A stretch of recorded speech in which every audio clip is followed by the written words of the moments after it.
quan guanyem Badalona en Comú, va tenir l'alcaldia de la ciutat, vam arribar a prendre decisions com no pagar les factures a Endesa per forçar que la companyia s'assegués a negociar el tema dels talls de llum. Per tant, aquesta constant pols entre les grans companyies, els grans oligopolis i els defensors dels drets de la ciutadania, i en aquest cas hi posem també una bona part del municipalisme, sobretot el municipalisme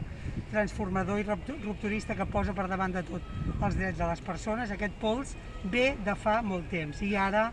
amb la pujada del preu de la llum, s'ha arribat a un límit que el que de cap manera pot quedar és sense resposta. I quina és la resposta que estem veient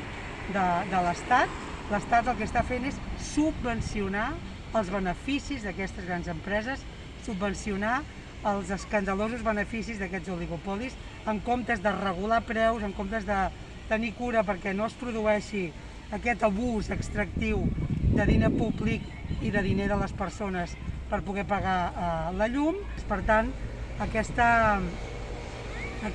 proposta, aquesta convocatòria que fa Municipalistes per la República des de baix és imprescindible,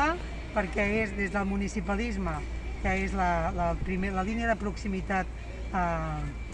més a prop d'aquestes necessitats de la ciutadania,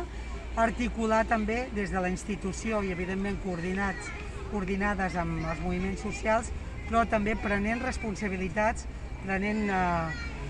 fent gestos concrets des de l'administració pública des de baix.